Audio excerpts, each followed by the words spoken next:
Hi hello ನಮಸ್ಕಾರ ವೀಕ್ಷಕರೇ, welcome back to ಮತ್ತೊಂದು ಹೊಸ ಎಪಿಸೋಡ್ ಥ್ಯಾಂಕ್ಸ್ ವಿತ್ ಅಂಕಲ್ಗೆ. ಮಾತೃಭಾಷೆಯನ್ನ ಮರಿಬೇಕು, ದಯವಿಟ್ಟು ಕನ್ನಡವನ್ನ ಕಲಿಸಿ ನಿಮ್ಮ ಮಕ್ಕಳಿಗೆ. ಕಳೆದ ವಾರ ಒಬ್ಬ ಸಾಧಕರನ ಕಥೆಯನ್ನು ನಿಮ್ಮ ಮುಂದೆ ತಗೊಂಬಂದಿದ್ದೆ, ಒಬ್ಬ ಸಾಧಕರನ್ನ ನಿಮ್ಮ ಮುಂದೆ ಕರ್ಕೊಂಡ್ಬಂದಿದ್ದೆ. ಅದೇ ರೀತಿ ಈ ವಾರ ಮತ್ತೊಂದು ಹೊಸ ಮುಖ ಪರಿಚಯ ನಿಮ್ಮ ಮುಂದೆ ತಗೊಂಡ್ಬರ್ತಾ ಇದ್ದೀನಿ. ನಮ್ಮ ಜೊತೆ ಇದ್ದಾರೆ ಇವತ್ತು ಕ್ಯಾಪ್ಟನ್ ಗುರುಲಿಂಗಪ್ಪ.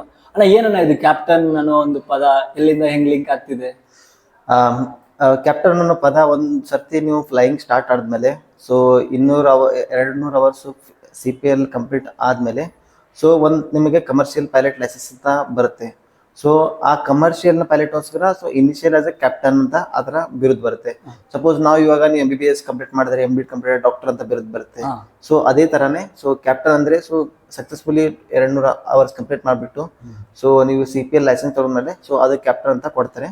ಸೊ ಪರ್ಟಿಕ್ಯುಲರ್ಲಿ ಅದು ಏರ್ಕ್ರಾಫ್ಟ್ ಟು ಏರ್ಕ್ರಾಫ್ಟ್ ಬಿಪೆಂಡ್ ಆಗುತ್ತೆ. ಇವಾಗ ಮಾತಾಡ್ತಾ ಇರೋದು ನಾವು ಕ್ಯಾಪ್ಟನ್ ಅಂದ್ರೆ ಪೈಲಟ್ ಕೊಡೋ ಬಿರುದು ಅಂತ. ಹೌದು ಹೌದು ವೀಕ್ಷಕರು, ನೀವು ಅನ್ಕೊಂಡ್ರಿ ಎಲ್ಲ ಯಾರನ್ನ ಕರ್ಕೊಂಡ್ ಬಂದಿದ್ದೇನೆ ಹೊಸದಾಗಿ ಅಂತ. ಎಸ್, ಒಬ್ಬ ಪೈಲಟ್ನ ಕತೆ. ಹಳ್ಳಿಯಲ್ಲಿ ಹುಟ್ಟಿ ಇವತ್ತು ದಿಲ್ಲಿವರೆಗೂ ನಾವು ಊರಲ್ಲಿದ್ದಾಗೆಲ್ಲ ಆಕಾಶ ನೋಡ್ಕೊಂಡು ಫ್ಲೈಟ್ ಹೋಗ್ತಾ ಇದೆ ಅನ್ಕೊಂಡಿರ್ತೀವಿ. ಅದೇ ತರನೇ ಕನ್ಸ್ಕೊಂಡು ಇವತ್ತು ಪೈಲಟ್ ಆಗಿದ್ದಾರೆ. ಕೆಳಗಡೆ ನೋಡ್ತಕ್ಕಂಥ ಎಷ್ಟೋ ವಿದ್ಯಾರ್ಥಿಗಳಿಗೆ, ಎಷ್ಟೋ ಎಳೆಯ ಮನಸ್ಸುಗಳಿಗೆ ಉದಾಹರಣೆ ಆಗಿದ್ದಾರೆ. ಬನ್ನಿ ಅವರ ಲೈಫ್ ಸ್ಟೋರಿ ಹೆಂಗಿತ್ತು ಅಂತ ಕೇಳೋಣ. ಅವ್ರ ಜರ್ನಿ ಯಾವ ತರ ಇತ್ತು, ಅವರೆಲ್ಲಿ ಹುಟ್ಟಿದ್ರು, ಎಲ್ಲಿ ಬೆಳೆದ್ರು, ಅವರ ಸಂಪೂರ್ಣವಾಗಿರ್ತಕ್ಕಂಥ ಜೀವನ ಚರಿತ್ರೆನ ನಿಮ್ಮ ಮುಂದೆ ತಗೊಂಬತ್ತೆ. ಮತ್ತೆ ಈ ವಿಡಿಯೋ ಯಾರೆಲ್ಲ ಹೊಸ ಯಂಗ್ಸ್ಟರ್ಸ್ ನೋಡ್ತಾ ಇದ್ದೀರಾ, ಪೈಲಟ್ ಆಗೋದು ಹೇಗೆ, ಏನ್ ಎಕ್ಸಾಮ್ಸ್ ಇರುತ್ತೆ, ಏನೆಲ್ಲ ನೀವು ಕ್ಲಿಯರ್ ಮಾಡಬೇಕು, ಆ ಪ್ರಶ್ನೆಗಳಿಗೂ ಕೂಡ ಅವ್ರು ಉತ್ತರ ಕೊಡ್ತಾರೆ. ಬನ್ನಿ ಅವ್ರ ಜೊತೆ ಮಾತಾಡ್ತಾ ಹೋಗೋಣ. ನಮಸ್ಕಾರ, welcome back to our channel. Okay, so ನನ್ನ ಜರ್ನಿ ಸ್ಟಾರ್ಟ್ ಆಗೋದು ಮೊದಲು ನಾನು ಹುಟ್ಟಿರೋದನ್ನ ಹಳ್ಳಿಯಲ್ಲಿ. ಸೊ ಅವಾಗ ನಾನು ನನ್ನ ಫಸ್ಟ್ ಸ್ಟ್ಯಾಂಡರ್ಡ್ UKG ಎಲ್ಕಂತೂ ಓದೇ ಇಲ್ಲ ನಾವು ಎಲ್ಲ. ಅವಾಗ ಫಸ್ಟ್ ಸ್ಟ್ಯಾಂಡರ್ಡ್ ನಿಮ್ಗೆ ಗೊತ್ತಿರಬೇಕು, ಫಸ್ಟ್ ಸ್ಟ್ಯಾಂಡರ್ಡ್ ಸ್ಟಾರ್ಟ್ ಆಗ್ತಾ ಇರುತ್ತೆ. ಸೊ ಫಸ್ಟ್ ನಮ್ದು ಗುಲ್ಬರ್ಗಾ ಡಿಸ್ಟಿಕ್. ಸೊ ಸ್ವಂತ ಅಂತ ಒಂದು ಪುಟ್ಟ ಹಳ್ಳಿ ಇದೆ. ಸೊ ಅಲ್ಲಿಂದನೇ ನನ್ನ ಜರ್ನಿ ಅಂದ್ರೆ ಫಸ್ಟ್ ಇನಿಷಿಯಲಿ ಪ್ರೈಮರಿ ಹೈಸ್ಕೂಲ್ ಅಲ್ಲೇ ಓದಿದ್ದು. ಆಮೇಲೆ ಡಿಗ್ರಿ PUC ಅಲ್ಲಿ ಒಂದು ಚಿಕ್ಕದು ಇನ್ನೊಂದು ಟೌನ್ ಬರುತ್ತೆ, ಅಲ್ಲಿ ಕಂಪ್ಲೀಟ್ ಮಾಡಿದ್ದು. ಆಮೇಲೆ ಇಂಜಿನಿಯರಿಂಗ್ ಗೋಸ್ಕರ ಇಲ್ಲಿ ಬೆಂಗಳೂರಿಗೆ ಬಂದಿರೋದು. ಸೊ ಬೆಂಗಳೂರಲ್ಲಿ ಇಲ್ಲಿ ಬುತ್ತಿಪುರ ಮಠದಲ್ಲಿ ಉಳ್ಕೊಂಡಿರೋದು. ಸೊ ಆ ಮಠದ ಸ್ವಾಮೀಜಿಯವರ ಆಶೀರ್ವಾದ ಮತ್ತೆ ಅವರ ಒಂದು ಸಹಾಯದಿಂದನೇ ನಾನು ಈ ಸ್ಟೇಜಿಗೆ ಬಂದಿರೋದು. ಸೊ ಫಸ್ಟ್ ನನ್ನ ಜರ್ನಿ ಹಳ್ಳಿಯಿಂದ ಸ್ಟಾರ್ಟ್ ಆಗಿದ್ರೆ ಪ್ರೈಮರಿ ಅಲ್ಲಿ ಓದಿದ್ದು. ನಾನು ಓದಿದ್ದು ಕನ್ನಡ ಮೀಡಿಯಮಲ್ಲಿ. ಸೊ ಆಮೇಲೆ ಹೈಸ್ಕೂಲು ಅಲ್ಲೇ ಹಳ್ಳಿಯಲ್ಲಿ ಓದಿದ್ದು. ಸೊ ತುಂಬಾ ಜನದ ಮೈಂಡ್ ಅಲ್ಲಿ ಇದೆ, ಸೊ ಇಂಗ್ಲಿಷ್ ಮೀಡಿಯಂ ಓದಿದ್ರೆ ಮೇಲೆ ಹೋಗ್ತಾರೆ, ಕನ್ನಡ ಮೀಡಿಯಂ ಹೋಗ್ತಾರೆ, ಆ ತರ ಏನಿಲ್ಲ. ಸೊ ಇಟ್ ಈಸ್ ಅಂದ್ರೆ ಈಕ್ವಲ್. ಸೊ ಇಂಗ್ಲಿಷ್ ಇವಾಗ ನನ್ನ ಜೊತೆ ಇದ್ದವ್ರು ಅವ್ರು CBSE ಎಲ್ಲೋ ಇದಾರೆ, ಏನೇನೋ ಇದ್ದಾರೆ. ಬಟ್ ನೀವು ಯಾವ ತರ ಹಾರ್ಡ್ ವರ್ಕ್ ಮಾಡ್ತೀರಾ ಅದ್ರ ಮೇಲೆ ಡಿಪೆಂಡ್ ಆಗುತ್ತೆ. ಸೊ ಇವಾಗ ಆಬ್ವಿಯಸ್ಲಿ ನಾನು ಕನ್ನಡ ಮೀಡಿಯಂ ಓದಿದ್ದೀನಿ, ನನಗೆ ತಿಳಿಯಲ್ಲ ಅಂದ್ರೆ ನಾನು ಅಲ್ಲೇ ಕೂತ್ಕೊಂತಿದ್ದೆ. ಸೊ ನಾನು ತುಂಬಾ ಹಾರ್ಡ್ ವರ್ಕ್ ಮಾಡಿಬಿಟ್ಟು ಸೊ ಇದು ಮುಂದೆ ಬಂದಿದ್ದೀನಿ. ಸೊ ಫಸ್ಟ್ ನಾನು ಬೇಸಿಕಲಿ ನಾನು ಕನ್ನಡ ಮೀಡಿಯಂ ಓದುವಾಗ ಪ್ರೈಮರಿಯಲ್ಲಿ ಅಷ್ಟೊಂದು ಇರಲಿಲ್ಲ ಓದೋದರಲ್ಲಿ. ಸೊ ಬರ್ತಾ ಬರ್ತಾ ಬರ್ತಾ ನನಗೆ ಸ್ಟಡಿಯಿಂದ ನಾನು ಏನಾದರೂ ಸಾಧನೆ ಮಾಡ್ಬೇಕಂದ್ರೆ ನಾನು ಸ್ಟಡಿಯಿಂದನೇ ಸಾಧನೆ ಮಾಡಬೇಕು. ಆಮೇಲೆ ಏನಾದರೂ ಮಾಡ್ಬೇಕಂತ ಅದರಿಂದನೇ ಒಂದು ಮೈಂಡಲ್ಲಿ ಬಂತು. ಆಮೇಲೆ 10th ಕಂಪ್ಲೀಟ್ ಮಾಡಿದ್ಮೇಲೆ ಆಮೇಲೆ 12th ಅಲ್ಲೇ ಅಡ್ಮಿಷನ್ ತಗೊಂಡೆ. ಸೊ PUC ಅಲ್ಲೇ ಮಾಡಿಬಿಟ್ಟೆ. ಸೈನ್ಸ್ ಮಾಡಿದ್ರೆ ಸೈನ್ಸ್ ಮಾಡಿದೆ. ಆಮೇಲೆ ಕಾಮನ್ ಕ್ವಶನ್ ಏನಾಗುತ್ತೆ, ಎಲ್ಲರಿಗೂ ಪೈಲಟ್ ಆಗಕ್ಕೋಸ್ಕರ ಸೈನ್ಸ್ ತಗೋಬೇಕಾದಂತ ಕಾಮನ್ ಕ್ವಶನ್ ಇರುತ್ತೆ. ಇದಕ್ಕೆ ಸೈನ್ಸ್ ಒಂದೇ ಅಂತಲ್ಲ. ಸೊ ನೀವು ಕಾಮರ್ಸ್ ಆಗಿದ್ರು ಪರವಾಗಿಲ್ಲ, ಆರ್ಟ್ಸ್ ಇದ್ರೂ ಪರವಾಗಿಲ್ಲ. ಬಟ್ ಅದ್ರಲ್ಲಿ ಏನ್ ಗೊತ್ತಾ ಅಂದ್ರೆ ಸೈನ್ಸ್ ಅಲ್ಲಿ ನೀವು ಪೈಲಟ್ ಆಗಕ್ಕೆ ಮ್ಯಾಥಮೆಟಿಕ್ಸ್ ಫಿಸಿಕ್ಸ್ ಇರಲೇಬೇಕು. ಸೊ ಅದಕ್ಕೋಸ್ಕರ ನೀವು ಕಾಮರ್ಸ್ ಅಲ್ಲಿ, ಆರ್ಟ್ಸ್ ಅಲ್ಲಿ ಮ್ಯಾಥಮೆಟಿಕ್ಸ್ ಫಿಸಿಕ್ಸ್ ಇರೋದಿಲ್ಲ. ಸೊ ಅದಕ್ಕೋಸ್ಕರ ಏನ್ ಮಾಡ್ತಾರೆ, ನೀವು 12th ಆದ್ಮೇಲೆ ನಿಮ್ಗೆ DGC ಅಂತ ಸಪರೇಟ್ ಎಕ್ಸಾಮ್ ಇರುತ್ತೆ. ಸೊ DGC ಅಂದ್ರೆ ಡೈರೆಕ್ಟರೇಟ್ ಜನರಲ್ ಸಿವಿಲ್ ಏವಿಯೇಷನ್ ಅಂತ. ಸೊ ಇದು ಮೇನ್ ಬಾಡಿ ಪೈಲಟ್ಸ್ಗೋಸ್ಕರ. ಸೊ ಎಲ್ಲ ಏರ್ ಸೇಫ್ಟಿ ಎಲ್ಲಾನು ಇದರಲ್ಲೇ ಬರುತ್ತೆ. ಸೊ ಇದು ಮೇನ್ ಬಾಡಿ. ಸೊ ಇವ್ರು ಎಕ್ಸಾಮ್ ಕಂಡಕ್ಟ್ ಮಾಡ್ತಾರೆ. ಅವರು ಮ್ಯಾಥ್ಸ್ ಫಿಸಿಕ್ಸ್ ಇದರಲ್ಲಿ ಎಕ್ಸಾಮ್ ಕಂಡಕ್ಟ್ ಆದ್ಮೇಲೆ ಸೊ ಅದರಲ್ಲಿ ನಾವು ಪಾಸ್ ಆಗ್ಬಿಟ್ಟು ಆಮೇಲೆ ನಾವು ಟ್ರೈನಿಂಗ್ ಹೋಗ್ಬೇಕು. ಸೊ ಅದೇ ತರನೇ ಸೊ 12th ಆದ್ಮೇಲೆ ಸೈನ್ಸ್ ಇದ್ರೆ ನೀವು ಡೈರೆಕ್ಟ್ ಆಗಿ ನೀವು ಫ್ಲೈಯಿಂಗ್ ಕ್ಲಬ್ ಅಲ್ಲಿ ಅಡ್ಮಿಷನ್ ತಗೊಂಡ್ಬಿಟ್ಟು ಸೊ ಆಮೇಲೆ ನೀವು ಅಡ್ಮಿಷನ್ ತಗೊಂಡು ಫ್ಲೈಯಿಂಗ್ ಸ್ಟಾರ್ಟ್ ಮಾಡ್ಬಿಟ್ಟು ಅದರಲ್ಲಿ ಟೋಟಲ್ ಆಗಿ 6 ಸಬ್ಜೆಕ್ಟ್ ಇರುತ್ತೆ. ಸೊ 6 ಸಬ್ಜೆಕ್ಟ್ ಅಲ್ಲಿ 3 ಸಬ್ಜೆಕ್ಟ್ ಅಂತೂ ಈಸಿ ಇದೆ, ಇನ್ನೊಂದು 3 ಸಬ್ಜೆಕ್ಟ್ ಸ್ವಲ್ಪ ಟಫ್ ಇದೆ. ಸೊ ನೀವು ಯಾವ ತರ ಹಾರ್ಡ್ ವರ್ಕ್ ಮಾಡ್ತೀರಾ ಅದ್ರ ಮೇಲೆ ಡಿಪೆಂಡ್ ಆಗುತ್ತೆ. ಸೊ ಇವಾಗ ನೀವು ಫಸ್ಟ್ ಪೈಲಟ್ ಆಗ್ಬೇಕಂದ್ರೆ ಫಸ್ಟ್ ಅವಾಗ ಸೈನ್ಸ್ ಕಂಪ್ಲೀಟ್ ಮಾಡ್ಬಿಟ್ಟು ಅಲ್ಲ ಡೈರೆಕ್ಟ್ PU ಮೇಲೆ ಹೋಗ್ಬೋದು ಅಥವಾ ಡಿಗ್ರಿ ಮಾಡಿದ್ಮೇಲೆ? ಅದು ನಿಮ್ ಇಷ್ಟ. ಇವಾಗ ಡಿಗ್ರಿ ಮಾಡಿದ್ರೆ ಏನಾಗುತ್ತೆ, ಸ್ವಲ್ಪ ನಮ್ ಮೈಂಡ್ ಮೇಚರ್ ಆಗಿರುತ್ತೆ, ಸ್ವಲ್ಪ ನಾಲೆಜ್ ಇರುತ್ತೆ, ಆಮೇಲೆ ನಿಮ್ ಬ್ಯಾಕಪ್ ಇರುತ್ತೆ. ಸೊ ಬ್ಯಾಕಪ್ ಡಿಗ್ರಿ ಅಂದ್ರೆ ತುಂಬಾ, ಇವಾಗ ಫಾರಿನ್ ಏರ್ಲೈನ್ ಹೋಗ್ಬೇಕಾದ್ರೆ ಡಿಗ್ರಿ ಓಕೆ ಚೆನ್ನಾಗಿದೆ. ಸೊ ಆಮೇಲೆ ಇವಾಗ ನೀವು PU ಇಂದಾನು ಹೋದ್ರೂ ಪರವಾಗಿಲ್ಲ. ಸೊ ಆ ತರ ಮಾಡ್ಬೋದು PU ಇಂದ ಹೋದ್ರೆ. ಬಟ್ ಡಿಗ್ರಿ ಇದ್ರೆ ಸ್ವಲ್ಪ ಕನ್ಸಿಡರ್ ಮಾಡ್ತಾರೆ ಆಕ್ಚುಲಿ. ಸೊ ನಾನು ಏರ್ ಇಂಡಿಯಾ ಇಂಟರ್ವ್ಯೂ ಹೋಗ್ಬೇಕಾದ್ರೆ ನನ್ಗೆ ಕೇಳಿದ್ರು ಯಾವ್ದು ಡಿಗ್ರಿ ಇದೆ ಅಂತ. ಸೊ ನಾನು ಈ ತರ ಡಿಗ್ರಿ ಇದೆ, ಅದ್ರ ಬಗ್ಗೆ ಕ್ವಶನ್ ಕೇಳಿದ್ರು. ಸೊ ಅದು ಏನಾಗುತ್ತೆ, ಸ್ವಲ್ಪ ಆಡಿಂಗ್ ಪಾಯಿಂಟ್ ಆಗುತ್ತೆ ನಿಮ್ ನಮ್ಗೆ ಇಂಟರ್ವ್ಯೂ ಪ್ಲಸ್ ಪಾಯಿಂಟ್ ಹತ್ರ ಆಗುತ್ತೆ. ಸೊ ಅದು ಡಿಪೆಂಡ್ ಆಗುತ್ತೆ, ನೀವು ಡಿಗ್ರಿ ಮಾಡಿದ್ರೆ ಪರವಾಗಿಲ್ಲ. ಆಮೇಲೆ ಇವಾಗ ಡಿಪೆಂಡ್ಸ್ ಅಪಾನ್ ಮಾರ್ಕೆಟ್ ಸಿಚುವೇಶನ್. ಇವಾಗ ಜಾಬ್ಸ್ ಅಂತೂ ಇವಾಗ ಏರ್ಲೈನ್ ಅಲ್ಲಿ, ಇಂಡಿಯನ್ ಏರ್ಲೈನ್ ಅಲ್ಲಿ ತುಂಬಾ ಜಾಬ್ಸ್ ಕ್ರಿಯೇಟ್ ಆಗಿವೆ. ಅಂದ್ರೆ ಇವಾಗ ಈಗ ನೀವು ಪ್ಲೇನ್ ನೋಡಿದ್ರೆ air India, Indigo up to 1200+ aircraft order ಮಾಡಿದ್ದಾರೆ. ಸೊ ಇರೋದು ನಮ್ಮ ಇಂಡಿಯಾದಲ್ಲಿ ಜಸ್ಟ್ ಫ್ಲೈ ಆಗ್ತಿರೋದು 600 ಇಂದ 700 ಪ್ಲೇನ್ ಫ್ಲೈ ಆಗ್ತಿದೆ ಪ್ರೆಸೆಂಟ್ ಅಲ್ಲಿ. ಸೊ ಆರ್ಡರ್ ಇರೋದೇ 1200 ಪ್ಲೇನ್ಸ್ ಆರ್ಡರ್ ಇದೆ. ಸೊ ಅದು ಬರ್ತಾ ಇರುವ ಹೈರಿಂಗ್ ಪ್ರೊಸೆಸ್ ಸ್ಟಾರ್ಟ್ ಆಗ್ತಾನೆ ಇರುತ್ತೆ. ಸೊ ಇವಾಗ ತುಂಬಾ ಹೈರಿಂಗ್ ತುಂಬಾ ಚೆನ್ನಾಗಿ ಮಾಡ್ತಾ ಇದ್ದಾರೆ. ಸೊ ಅದೇ ತರನೇ ಇನ್ನೊಂದು 2-3 ವರ್ಷ ನಡೀತೆ, ಅದು ಮುಂದೆನೂ ಹೋಗ್ತಾ ಇರುತ್ತೆ. ಸೊ ಅದು ಡಿಪೆಂಡ್ ಆಗುತ್ತೆ ಮಾರ್ಕೆಟ್ ಸಿಚುವೇಶನ್ ಮೇಲೆ. ಸೊ ಆಮೇಲೆ ಇದಕ್ಕೆ ಹೈರಿಂಗ್ ಪ್ರೊಸೆಸ್ ಫಸ್ಟ್ ಮೊದಲು CPL ಸ್ಟಾರ್ಟ್ ಮಾಡೋಕ್ಕಿಂತ ಮುಂಚೆ ನೀವು ಡಿಗ್ರಿ ಮಾಡಿಬಿಟ್ಟು ಸ್ಟಾರ್ಟ್ ಮಾಡಿದ್ರೆ ಓಕೆ, ನೀವು PU ಮಾಡಿದ್ರೆ ಅದು ನಿಮ್ಮ ಕಾಲು. ಸೊ ಆಮೇಲೆ ಇದಕ್ಕೆ ಏನು ಮೇನ್ ನೋಡ್ಬೇಕಂದ್ರೆ, ನೀವು ನಿಮ್ಮ ಫಸ್ಟ್ ಮೆಡಿಕಲ್ ಕ್ಲಿಯರ್ ಮಾಡ್ಬೇಕು. ಅದರಲ್ಲಿ ಕ್ಲಾಸ್ 2 ಕ್ಲಾಸ್ 1 ಅಂತ ಬರುತ್ತೆ. ಕ್ಲಾಸ್ 2 ಜಸ್ಟ್ ನಾರ್ಮಲ್ ಮೆಡಿಕಲ್ ಎಲ್ಲಾನು ಚೆಕ್ ಮಾಡ್ತಾರೆ, ನಿಮ್ದು ಐಸು, ಏರು, ಆಮೇಲೆ ಎಕ್ಸ್ರೇ, ಬ್ಲಡ್, ಯೂರಿನ್, ಎವ್ರಿಥಿಂಗ್ ಎಲ್ಲಾನು ಚೆಕ್ ಮಾಡ್ಬಿಟ್ಟು, ಆಮೇಲೆ ಕ್ಲಾಸ್ 1 ಅಲ್ಲಿ ಇದಕ್ಕಿಂತ ಜಾಸ್ತಿ ಟಫ್ ಆಗಿ ಮೆಡಿಕಲ್ ಇರುತ್ತೆ. ಅಂದ್ರೆ ನಿಮ್ every specific things they will check, ಅಂದ್ರೆ ಎಲ್ಲಾನು ಚೆಕ್ ಮಾಡ್ಬಿಡ್ತಾರೆ. ಸೊ ಅದ್ರಲ್ಲಿ ಚೆಕ್ ಮಾಡ್ಬಿಟ್ಟು ನಿಮ್ಗೆ ಎಲ್ಲಾನು ಕ್ಲಿಯರ್ ಆದ್ಮೇಲೆ, ಮೆಡಿಕಲ್ ಕ್ಲಿಯರ್ ಆಗ್ಲೇಬೇಕಾ? ಮೆಡಿಕಲ್ ಕ್ಲಿಯರ್ ಆಗ್ಬೇಕು. This is compulsory. ಇದರಲ್ಲಿ ರೂಲ್ಸ್ ಇದೆ.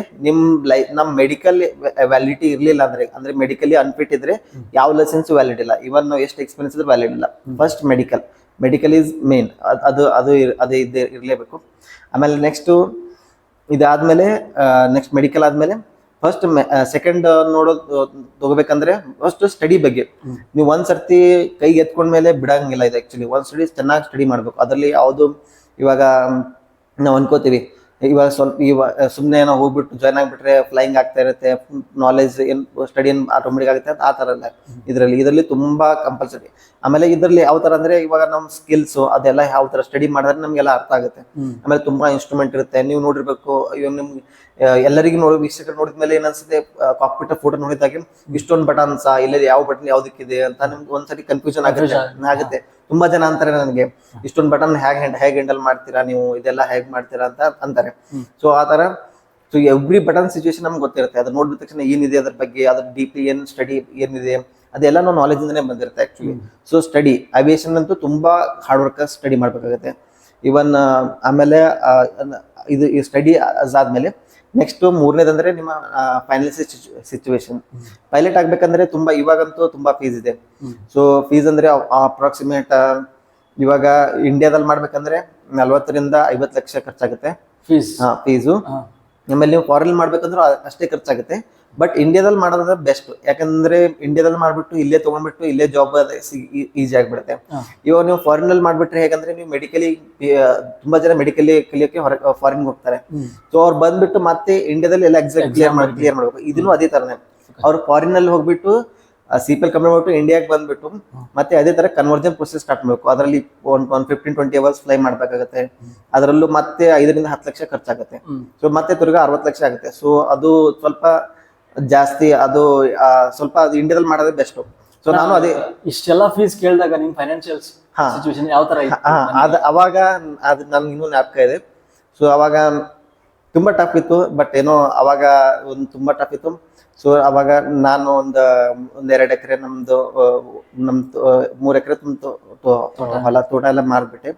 ಸೊ ಆಮೇಲೆ ನಾನು ಓದಿದ್ದು ಮಠದಲ್ಲಿ. ಸೊ ಅವರು ನಮ್ಮ ಶ್ರೀ ಶ್ರೇಷ್ಠಸ್ಥಳ ಬ್ರಹ್ಮ ಡಾಕ್ಟರ್ ಮಾಂತಲಿಂಗ ಶಿವಾಚಾರ್ಯ ಸ್ವಾಮೀಜಿ ಅವರು 10 ಲಕ್ಷ ರೂಪಾಯಿ ಅವರು ಸಹಾಯ ಮಾಡಿದ್ರು. ಸೊ ಅವ್ರ ಆಶೀರ್ವಾದ, ಅವ್ರ ಸಹಾಯದಿಂದನೇ ಇಷ್ಟು ಮುಂದೆ ಬಂದೆ. ಅವರು ನನಗೆ ತುಂಬಾ ಸಪೋರ್ಟ್ ಮಾಡಿದ್ರು ಎಲ್ಲದರಲ್ಲೂ. ಇವನ್ ಏನಿದ್ರು ಅವಾಗ ಎಲ್ಲ ಸಿಚುವೇಶನ್ ತುಂಬಾ ಸಪೋರ್ಟ್ ಮಾಡಿ, ತುಂಬಾ ಇನ್ಸ್ಪೈರ್ ಮಾಡಿ.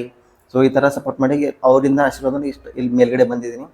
ಆಮೇಲೆ ಅದು ಆದ್ಮೇಲೂ ಅದು ಆ ಸ್ಟಡೀಸ್ ಎಲ್ಲ ಫೈನಾನ್ಷಿಯಲ್ ನನ್ ಒಂದ್ಸರಿ ಸ್ಟಾರ್ಟ್ ಆದ್ಮೇಲೆ ಏನಾದ್ರು ಆಗುತ್ತೆ ಹಾಗೆ ಆಗುತ್ತೆ ಅಂತ ನನ್ ಡ್ರೀಮ್ಸ್ ಇತ್ತು ಆಕ್ಚುಲಿ. ನಂಬಿಕೆ ಮೇಲೆ ಶುರು ಮಾಡ್ಬಿಟ್ಟೆ. ಏನಾದ್ರು ಹಾಗೆ ಆಗ್ತೀನಿ ಅಂತ ಶುರು ಮಾಡ್ಬಿಟ್ಟೆ. ಸೊ ಅವಾಗ ಅದೆಲ್ಲ 28 ಲಕ್ಷ ಅವಾಗಿನ ಕಾಲದಲ್ಲಿ 20 ಲಕ್ಷ ಇತ್ತು. ನಾನು 2017 ಸ್ಟಾರ್ಟ್ ಮಾಡಿದ್ದು. ಅವಾಗ 25 ಅಂದ್ರೆ 30 ಲಕ್ಷ ಇತ್ತು. ಸೊ ನಾನು 27-28 ಲಕ್ಷ ಖರ್ಚು ಮಾಡಿದೆ. ಸೊ ನಮ್ದು ಹೊಲ ಮಾರಿದ 3 ಎಕರೆ ಆದ್ರಿಂದ 21-2 ಲಕ್ಷ ಬಂದಿತ್ತು. ಉಳಿದಿದ್ದು ನಮ್ಮ ಸ್ವಾಮೀಜಿಯವರು ಅವರು ಸಹಾಯ ಮಾಡಿದ್ರು. ಅಣ್ಣ ಒಂದ್ಸತಿ ಇವಾಗ ಹಂಗೆ ಜನರಲ್ ಆಗಿ ಮಾತು ಬರುತ್ತೆ, ಹೊಲ ಮಾರೋದು ಆಸ್ತಿ ಮಾರೋದು ಅಂದಾಗ ಅದು ಭಯ ಆಗ್ಲಿಲ್ವಾ? ಬಿಕಾಸ್ 2-3 ಎಕರೆ ಮಾರ್ತಾ ಇದ್ದೀರಾ, ಇದ್ರಲ್ಲಿ ನಾನು ಸಕ್ಸಸ್ ಆಗ್ತೀನಿ ಅನ್ನೋ ಕಾನ್ಫಿಡೆನ್ಸ್ ಎಲ್ಲ ಒಂದ್ ಕಡೆ ಇರುತ್ತೆ. ನನ್ ಕಾನ್ಫಿಡೆನ್ಸ್ ಇರೋದ್ರಿಂದಾನೇ ನೀವು ಆ ಸ್ಟೇಜ್ ಹೋಗಿ ಆ ಡಿಸಿಷನ್ ತಗೊಂಡಿದ್ದೀರಾ. ಬಟ್ ಅದಕ್ಕೂ ಮುಂಚೆ ಒಂದ್ಸತಿ ಭಯ ಆಗಿಲ್ಲ? ಬಿಕಾಸ್ ಅಪ್ಪ ಅಮ್ಮ ಇದ್ದಾರೆ, ಅವ್ರಿಗೆ ಮುಂದೆ ಅದ್ ಹೆಂಗ್ ತಗೊಳ್ಳೋದು, 1 to double ಆಗುತ್ತೆ, ಅದು ಯೋಚನೆ ಯಾವತ್ತು ಬಂದಿರಲಿಲ್ಲ? ನಿಜ. ಓಕೆ, ಅವಾಗ ಇದೇ ಸಿಚುವೇಶನ್ ನಮ್ಮ ರಿಲೇಟಿವ್ಸ್ ತುಂಬಾ ಜನ ಹೇಳಿದ್ರು. ತುಂಬಾ ಜನದ್ದು ಅಷ್ಟೊಂದು ಮಾರ್ಬೇಡ, ಅಷ್ಟೊಂದು ಹೊಲ ಮಾರ್ಬೇಡ, ಸುಮ್ನೆ ಇಂಜಿನಿಯರಿಂಗ್ ಮುಗಿದ್ರೆ ಜಾಬ್ ಮಾಡು. ಸೊ ತುಂಬಾ ಜನ ಹೇಳಿದ್ರು. ಸೊ ನಾನೇನ್ ಮನಸ್ಸಲ್ಲಿ ಅನ್ಕೊಂಡಿದ್ದೆ, ನನ್ಗೆ ಆಗ್ಬೇಕಂತ ನನ್ನ ಕನಸಿದೆ. ಈ ಮುಂದೆ ಸ್ವಲ್ಪ ವರ್ಷ ಆದ್ಮೇಲೆ ನಾನು ಯಾವ್ದಾದ್ರು ಕೆಲಸ ಜಾಬ್ ಮಾಡ್ತಾ ಇದಾರೆ, ಈ ಅದೇ ಹೊಲನ ಇಟ್ಕೊಂಡ್ಬಿಟ್ಟು ಇದಾಗ್ಲಿಲ್ಲ ಅಂತ ನನ್ನ ಮನಸ್ಸಲ್ಲಿ ಉಟ್ಕೊಂಡ್ಬಿಡ್ತದ ಲೈಫ್ ಲಾಂಗ್. ಸೊ ಏನೇ ಇಲ್ಲಿ ನಾನು ಮಾಡ್ತೀನಿ. ಸೊ ದೇವ್ರ ಅಂದ್ರೆ ನಾನು ಸ್ಪಿರಿಚುವಲ್ ತುಂಬಾ ನಂಬ್ತಿದ್ದೆ. ಸೊ ಆ ತರ ನಾನು ಏನೇ ಆಗುತ್ತೆ ದೇವ್ರು ಏನಾದ್ರು ಸಹಾಯ ಮಾಡ್ತಾರೆ ಅಂತ ಅಂದ್ಬಿಟ್ಟು ಏನ್ ಮಾಡ್ತಿದ್ದೆ ನಾನು. ನಾವು ನಮ್ಮ ಫ್ಯಾಮಿಲಿನೂ ನಮ್ಮ ಅಮ್ಮನೂ ಒಪ್ಕೊಂಡ್ರು, ಹೋಗ್ಲಿ ಬಿಡು, ಇರೋದ್ ನಾನು ಒಬ್ಬನೇ ಮಗ, ಪರವಾಗಿಲ್ಲ ಅಂತ 3 ಎಕರೆ ಹೊಲ ಮಾರ್ಬಿಟ್ವಿ. ಸೊ ಅದು ಆಮೇಲೆ ಮುಂದೆ ಡಿಸೈಡ್ ಮಾಡ್ಬಿಟ್ಟು ಪೈಲಟ್ ಆಗ್ಲೇಬೇಕಂತ. ಬಟ್ ಅದು ಆದ್ಮೇಲೆ ಎಲ್ಲ ಟ್ರೈನಿಂಗ್ ತಗೊಂಡ್ಬಿಟ್ಟು ಅಲ್ಲೇ ವರ್ಕ್ ಮಾಡ್ಬಿಟ್ಟು ಫೈನಲಿ ಅದು ನಾನು ಅನ್ಕೊಂಡಿದ್ದಕ್ಕಿಂತ ಜಾಸ್ತಿ ಸಕ್ಸಸ್ಫುಲ್ ಆಗಿದ್ದೀನಿ. ನೀವು ಒಂದಿಷ್ಟು ಖರ್ಚು ಮಾಡಿದ್ರಿ, ಸೇರ್ಕೊಂಡ್ರಿ, ನಿಮ್ ಕನ್ಸು ಅದ್ರ ಬೆನ್ನತ್ತಿದ್ದೀರಾ, ಅದೆಲ್ಲ ಸದ್ಯಕ್ಕೆ ಒಂದ್ ಕಡೆ ಮುಗಿತಾ ಬಂತು. ಅಣ್ಣ ಇದ್ರಲ್ಲಿ ಕೆಲ್ಸಗಳು ಯಾವ ತರ ಸಿಗುತ್ತೆ? ಬಿಕಾಸ್ ಇವಾಗ ಪೈಲಟ್ ಅಂದ್ರೆ ವಿಮಾನ ಓಡಿಸೋರು, ಲೈಕ್ ನಾವು ಡ್ರೈವಿಂಗ್ ಲೈಸೆನ್ಸ್ ಹೆಂಗ್ ಮಾಡ್ಕೋತೀವಿ, ಅದಕ್ಕೆ ಪೈಲಟಿಂಗ್ ಲೈಸೆನ್ಸ್ ಮಾಡ್ಕೋಬೇಕು. ಡ್ರೈವಿಂಗ್ ಅದೇ ಫ್ಲೈಯಿಂಗ್ ಪಾಸ್ಪೋರ್ಟ್ ತರ ಮಾಡ್ಕೋಬೇಕು ನಾವು. ಅದೇ ತರ ಮಾಡ್ಕೊಂಡಾಗ ಇದಕ್ಕೆ ಸಂಬಳಗಳು ಯಾವ ತರ ಇರುತ್ತೆ, ಕೆಲ್ಸಗಳು ಹೆಂಗ್ ಬರುತ್ತೆ, ಹೆಂಗ್ ಸಿಗುತ್ತೆ, ಹೆಂಗ್ ಅಪ್ಲೈ ಮಾಡೋದು? ಈಗ ಎಷ್ಟೋ ಜನ ಇರ್ತಾರೆ, ನಾವು ಮಾಡಿದ್ವಿ ಸರ್ ಅದ್ರ ಬಗ್ಗೆ ಏನಂತ ಗೊತ್ತಿರಲ್ಲ. ಸೊ ಅದ್ರ ಬಗ್ಗೆ ಎಕ್ಸ್ಪೀರಿಯನ್ಸ್. ಅದು ಕರೆಕ್ಟ್. ಇದು ತುಂಬಾ ಒಳ್ಳೆ ಕ್ವಶನ್. ಇವಾಗ ನಾನು ಡ್ರೈವಿಂಗ್ ಅದೇ ತರ ಡ್ರೈವಿಂಗ್ ಲೈಸೆನ್ಸ್ ತಗೊಂಡಾದ್ಮೇಲೆ ನಾವು ಜಾಬ್ ಹುಡುಕ್ತಿವಿ. ಸೊ ಅದೇ ತರನೇ ಇದ್ರಲ್ಲೂ ಅದೇ ತರನೇ.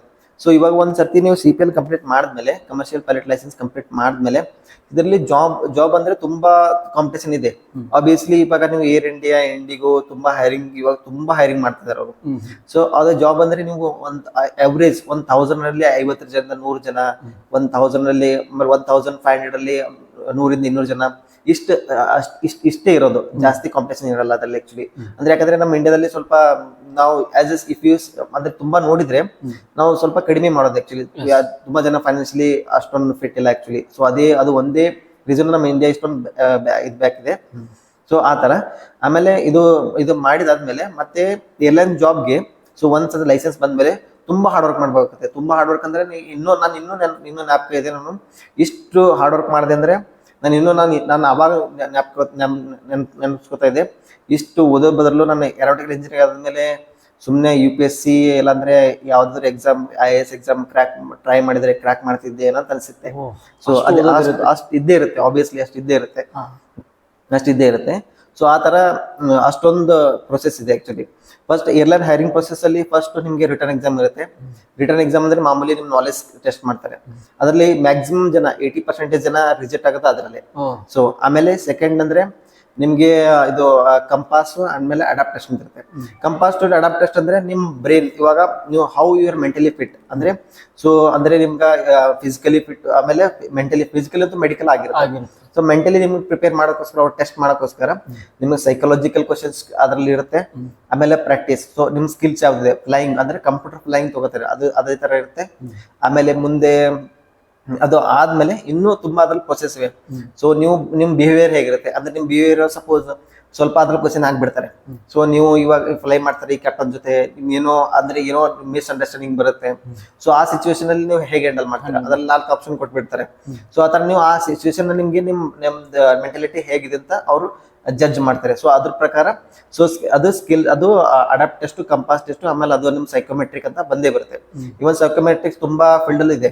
ಸೊ ಇದರಲ್ಲಿ ಸೈಕೋಮೆಟ್ರಿಕ್, IBS ಅಲ್ಲಿ ಸೈಕೋಮೆಟ್ರಿಕ್ ತುಂಬಾ ದೊಡ್ಡದಾಗಿ, ಅಂದ್ರೆ ಅವ್ರು ಮೆಂಟಲಿ ಫಿಟ್, ಅದು ತುಂಬಾ ಇಂಪಾರ್ಟೆಂಟ್ ಆಕ್ಚುಲಿ.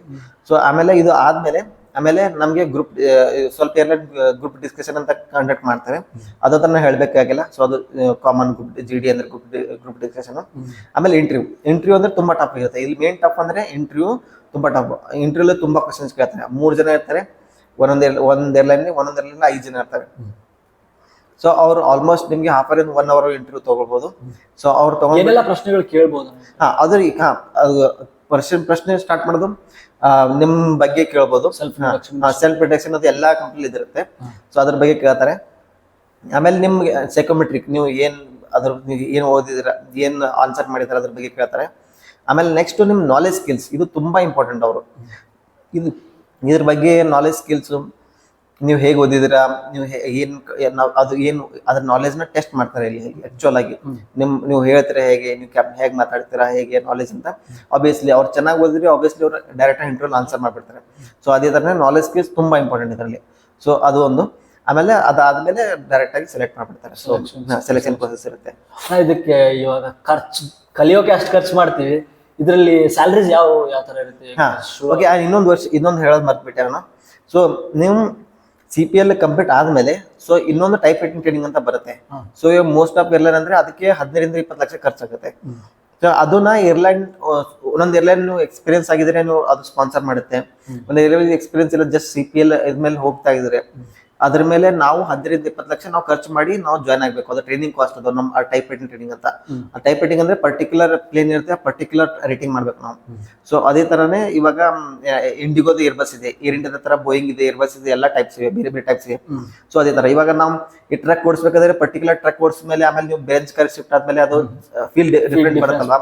ಸೊ ಇದರಲ್ಲಿ ಸಿಸ್ಟಮೆಟಿಕ್ ಇದೆ. ಇದರಲ್ಲಿ ಒಂದ್ ಪ್ಲೇನ್ ಓಡಿಸ್ಬೇಕಂದ್ರೆ ಪರ್ಟಿಕ್ಯುಲರ್ ಆಗಿ ಒಂದ್ ಪ್ಲೇನ್ ಟೈಪ್ ರೈಟಿಂಗ್ ಮಾಡ್ಬಿಟ್ಟು ಅದರಿಂದನೇ ಜಾಯ್ನ್ ಆಗ್ಬಿಡ್ಬೇಕು. ಸೊ ಆ ತರ ಇದರಲ್ಲಿ ಪ್ರೊಸೆಸ್ ಆ ತರ ಇದೆ. ಅಲ್ಲ, ನೀವು ಜಾಯ್ನಿಂಗ್ ಆದ ತಕ್ಷಣ ನಿಮ್ ಕೈಯಲ್ಲಿ ನಿಮ್ದು ಪ್ರಾಕ್ಟಿಕಲ್ಸ್ ಎಲ್ಲ ಯಾವ ತರ ಇರುತ್ತೆ? ನಿಮ್ ಡೈರೆಕ್ಟ್ ಆಗಿ ಫ್ಲೈಟ್ ನ ಫ್ಲೈ ಮಾಡಕ್ಕೆ ಕೊಡ್ತಾರಾ ಅಥವಾ ಬೇರೆ ಯಾವ ತರ ಇರುತ್ತೆ?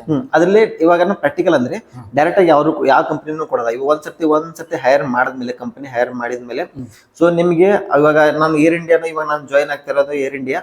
ಸೊ ಮೋಸ್ಟ್ಲಿ ನೆಕ್ಸ್ಟ್ ಅಂದ್ರೆ ಜನವರಿ ಜಾಯ್ನ್ ಆಗ್ತಾ ಇದೀನಿ ನಾನು. ಜಾಯ್ನ್ ಆದ್ಮೇಲೆ ಸೊ ಫಸ್ಟ್ ನಿಮ್ಗೆ ಒಂದು 6 ತಿಂಗಳ ಸಿಮ್ ಫ್ಲೈಂಗ್ ಇರುತ್ತೆ. ಅಂದ್ರೆ ಸಿಮ್ ಫ್ಲೈಂಗ್ ಅಂದ್ರೆ ಸಿಮ್ಯುಲೇಟರ್ ಫ್ಲೈಂಗ್ ಅಂದ್ರೆ ಇವಾಗ ಪ್ಲೇನ್ ಯಾವ ತರ ಆಕ್ಚುಲ್ ಆಗಿ ಫ್ಲೈ ಮಾಡ್ತಾ ಇರ್ತೀವಿ ಸೊ ಅದೇ ತರನ ಕಂಪ್ಯೂಟರ್ ಅಲ್ಲಿ ಸಿಮ್ ತರ ಮಾಡ್ತಾರೆ, ಸಿಮ್ಯುಲೇಟರ್. ಸೊ ಅದೇ ತರನೇ ನಿಮ್ಗೆ ಆಕ್ಚುಲ್ ಆಗಿ ಫೀಲ್ ಕೊಡ್ತಾರೆ. ಸೊ ಪ್ಲೇನ್ ನೀವು ಟೇಕಪ್ ಆಗೋದಾಗ ಯಾವ ತರ ಕ್ಲೈಂಬ್ ಆಗುತ್ತೆ, ಡಿಸೆಂಡ್ ಯಾವ ತರ ಆಗುತ್ತೆ. ಸೊ ಆ ಸಿಸ್ಟಮ್ ಅಲ್ಲಿ ಆ ಕಂಪ್ಯೂಟರ್ ಅಲ್ಲಿ ಒಳಗಡೆ ಕಂಪ್ಯೂಟರ್ ಫಿಕ್ಸ್ ಮಾಡ್ತಾರೆ ಒಂದು ಬಾಕ್ಸ್ ತರ. ಸೊ ಅದೇ ತರನೇ ಸಿಸ್ಟಮ್ ಮೂವ್ ಆಗ್ಬಿಡುತ್ತೆ, ಅದು ಸಿಸ್ಟಮ್ ಮೂವ್ ಆಗುತ್ತೆ. ಸೊ ಅದೇನೇ ಸಿಮ್ ಟ್ರೈನಿಂಗ್ ಅಂತಾರೆ, ಸಿಮ್ಯುಲೇಟರ್ ಟ್ರೈನಿಂಗ್ ಅಂತಾರೆ. ನಿಮ್ ಕೈಯಲ್ಲಿ ಫ್ಲೈಟ್ ಈಗ ಆಲ್ರೆಡಿ ಸಿಮ್ಯುಲೇಟರ್ ಟ್ರೈನಿಂಗ್ ಅದು ನಮ್ಮ ಇಂಡಿಯಾದಲ್ಲಿ ಇದೆ. ನಾನು ಆಲ್ರೆಡಿ ಮುಗಿಸ್ಕೊಂಡ್ ಬಂದಿದ್ದೀನಿ ಟ್ರೈನಿಂಗ್. ಅದಕ್ಕೆ 15-20 ಲಕ್ಷ ಖರ್ಚಾಗೋದು. ಅದು ಟೈಪ್ ರೈಟಿಂಗ್ ಟ್ರೈನಿಂಗ್ ಅಂತ. ಸೊ ಅದು ಆದ್ಮೇಲೆ ಡೈರೆಕ್ಟ್ ಆಗಿ ನಾವು ಜಾಯ್ನ್ ಆಗ್ತೀವಿ. ಜಾಯ್ನ್ ಆದ್ಮೇಲೆ ಒಂದೆರಡು ತಿಂಗಳ ಕಂಪನಿ ರೂಲ್ಸ್, ರೆಗ್ಯುಲೇಷನ್ಸ್ ಅದ್ರ ಬಗ್ಗೆ, ಆಮೇಲೆ ಏರ್ಕ್ರಾಫ್ಟ್ ಸಿಸ್ಟಮ್ ಬಗ್ಗೆ, ಏರ್ಕ್ರಾಫ್ಟ್ ಬಗ್ಗೆ, ಅದು ಪರ್ಟಿಕ್ಯುಲರ್ ಅದೇ ಪ್ಲೇನ್ ಓಡಿಸ್ತೀವಲ್ಲ ಅದ್ರ ಬಗ್ಗೆ ಕಂಪ್ಲೀಟ್ ಆಗಿ ಎಲ್ಲಾನು ಎಕ್ಸ್ಪ್ಲೇನ್ ಮಾಡ್ತಾರೆ ಅವರು. ಸೊ ನಾವು ಅದ್ರ ಬಗ್ಗೆ ಓದ್ಬೇಕು, ಎಕ್ಸಾಮ್ಸ್ ಇರುತ್ತೆ ಅದೆಲ್ಲ ಕ್ಲಿಯರ್ ಮಾಡ್ಬೇಕು. ಆಮೇಲೆ ಸೆಕ್ಯೂರಿಟಿ ಪ್ರೋಗ್ರಾಮ್ ಅಂತ ಇರುತ್ತೆ ಏರ್ಲೈನ್ ಅಲ್ಲಿ, ಅದು ಎಲ್ಲ ಸೆಕ್ಯೂರಿಟಿ ತುಂಬಾ ಇಂಪಾರ್ಟೆಂಟ್, ಅದನ್ನು ಇಂಪಾರ್ಟೆಂಟ್. ಆಮೇಲೆ ರೂಲ್ಸ್ ರೆಗ್ಯುಲೇಷನ್ಸ್ ಅದು ಕೂಡ ತುಂಬಾ ಇಂಪಾರ್ಟೆಂಟ್, ಆಮೇಲೆ ರೂಲ್ಸ್ ಆದ್ಮೇಲೆ ಸೊ ಇನ್ನೊಂದು ಮೇನ್ ಏನ್ ಬರುತ್ತಂದ್ರೆ ಇದು ಸೆಲೆಕ್ಷನ್ ಫ್ಲೈಯಿಂಗ್ ಕೊಡ್ತಾರೆ. ಸವಿಂಗ್ SLF ಲೈನ್ ರಿಲೀಸ್ ಅಂತ ಇರುತ್ತೆ.